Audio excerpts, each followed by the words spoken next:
Hello friends, welcome back to my channel মিভিস time story blog. তোমরা সবাই কেমন আছো? অনেক দিন কিন্তু তোমাদের সাথে কোনো ভিডিও আমার শেয়ার করা হয় না।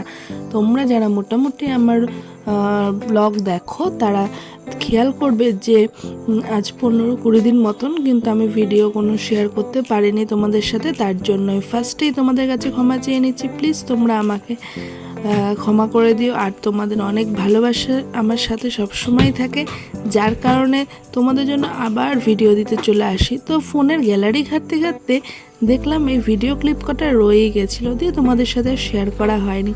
তাই ভাবলাম চটপটগুলো এডিট করে শেয়ার করে ফেলি তোমাদের সাথে।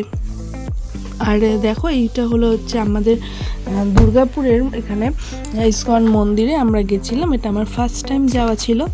তো তখন এখন একটু ঠান্ডাটা একটু কমেছে, কিন্তু আমি যখন গেছিলাম তখন কিন্তু ভালোই ঠান্ডা ছিল। তাই দেখছো সবাই সোয়েটার মাফলার সব পরেই রয়েছি। এবার তো আমরা গেছিলাম তখনও সন্ধ্যা আরতিটা স্টার্ট হয়নি। তো চারপাশটা একটু ঘুরে দেখলাম। আর বাইরেও এই স্টলগুলো কিন্তু ফার্স্টে ছিল না, আমি শুনেছি, কিন্তু এখন হয়েছে। তো এবার আমরা ভেতরে ঢুকছি। আর এখানটা দেখতে জাস্ট সত্যি এত অপূর্ব দৃশ্য এখানটা, এত ভালো লাগে এইটা দেখলে পরে। আর অন্যদিকে চোখ তো সরানোই যায় না, তো কি আর বলবো। তো দেখো, আর এখানে তখনও সন্ধ্যা আরতিটা স্টার্ট হয়নি। আমরা চারিপাশে একটু ঘুরে ঘুরে দেখছিলাম, আর তোমাদেরকেও সেটা একটু শেয়ার করে নিলাম। আর দেখতে দেখতে অবশ্যই কিন্তু একটা ছোট্ট করে কমেন্ট করে দিয়েছিও যে তোমরা কেমন আছো সবাই, আর তোমরা সবাই সকলে আমাকে কোথা থেকে দেখছো।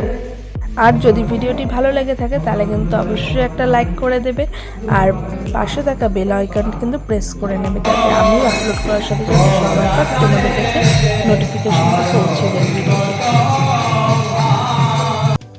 তো তোমরা দেখলেই যে ওখানে কিছুক্ষণ পর সন্ধ্যা আরতিটা স্টার্ট হয়ে গেছিলো। তো তারপর আমরা সন্ধ্যা আরতি দেখার পর বাইরে বেরিয়ে আসলাম। আর এখানে সিটিং প্ল্যানটা দেখো, খুব সুন্দর।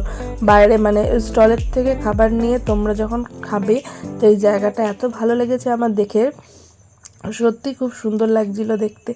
তো তারপরে আমরা একটু খাবার নিয়ে নিয়েছিলাম। আমি আর তোমার দাদাভাই নিয়ে নিয়েছিল পানির রোল, আর মাম নিয়েছিল ফুটি আর একটা কেক।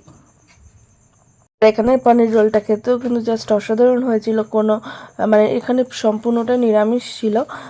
তো তারপরে আমরা ওখান থেকে খাওয়া দাওয়া করে বাড়ি চলে এসেছিলাম। আবার এখানকার মতন বাই, আবার দেখা হবে অন্য কোনো ভিডিওর সাথে। ততক্ষণ তোমরা সুস্থ থেকো, ভালো থেকো।